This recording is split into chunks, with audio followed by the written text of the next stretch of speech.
নমস্কার বন্ধুরা, আপনারা যারা নেতাজি সুভাষ ওপেন ইউনিভার্সিটি থেকে পিজি কোর্স করছেন এবং পিজি সেকেন্ড ইয়ারের স্টুডেন্ট এবং যারা বাংলাতে পিজি কোর্স করছেন তাদের জন্য পেপার 8-এর গুরুত্বপূর্ণ প্রশ্নগুলি সহ একটি সাজেশন তৈরি করে দিলাম, দেখে নিন।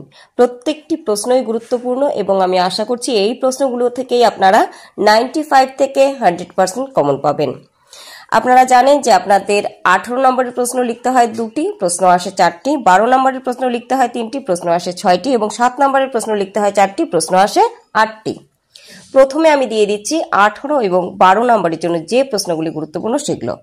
প্রথম প্রশ্ন, গবেষণা প্রস্তাব সূত্রবদ্ধ করার জন্য ICSSR এর নির্দেশিকাগুলি কি কি এবং এদের গুরুত্ব কোথায়? যে কোনো চিন্তিত গবেষণা প্রস্তাব কিভাবে পরবর্তীকালে তার রূপায়ণেও যথেষ্ট সাহায্য করতে পারে। নেক্সট, রবীন্দ্রনাথ বিদেশি কবিতার অনুবাদের ক্ষেত্রে কোন কোন বিষয়ে বিশেষভাবে লক্ষ্য করার কথা বলেছেন? রবীন্দ্রনাথের গীতাঞ্জলি অনুবাদ বিষয়ে নিবন্ধ লিখুন।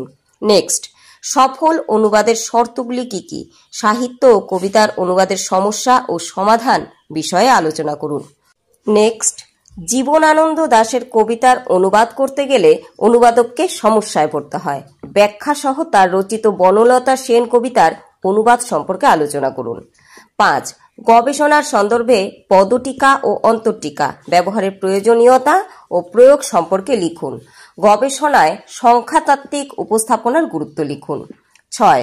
কোনো গবেষণার ক্ষেত্রে প্রশ্নমালার ভূমিকা ও এর সুবিধা ও অসুবিধাগুলি আলোচনা করুন এবং অবশ্যই প্রশ্নমালা ক্ষেত্রে যে সীমাবদ্ধতা রয়েছে সেটিও একটু পড়ে রাখবেন।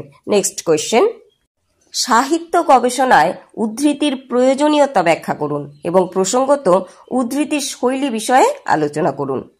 8. গবেষণার স্বরূপ নির্দেশ করে গবেষণা পদ্ধতি বিদ্যার প্রয়োজনীয়তা সম্পর্কে লিখুন।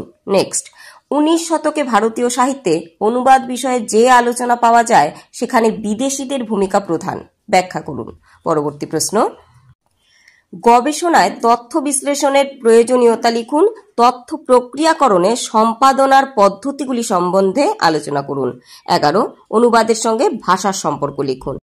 18 এবং 12 নম্বরের ক্ষেত্রে এই মোট আমি 11টি প্রশ্ন আপনাদের জন্য দিলাম, অর্থাৎ আপনাদের টোটাল 12 এবং 18 মিলিয়ে লিখতে হবে 5টি কোয়েশ্চেন। আমি দিয়েছি 11টি কোয়েশ্চেন, বলতে পারেন 2:1 অনুপাতে দিলাম, দুটোর থেকে একটা পাবেন। এরপর রয়েছে 7 নম্বরের গুরুত্বপূর্ণ প্রশ্নগুলি, আমি টিকা আকারে দিয়েছি, আপনাদের আসতে পারে সংক্ষেপে লিখুন বা আলোচনা করুন। প্রত্যেকটি প্রশ্নই গুরুত্বপূর্ণ, খুব ভালো করে প্রশ্ন এবং উত্তরগুলি রেডি করে রাখবেন। আর আপনাদের বলে রাখবো, যদি চ্যানেলে নতুন হয়ে থাকেন বন্ধুরা, চ্যানেলটিকে সাবস্ক্রাইব করে সঙ্গে থাকবেন। আমি আপনাদের সমস্ত রকম সাজেশনস এবং নোটসগুলি দেবার চেষ্টা করব।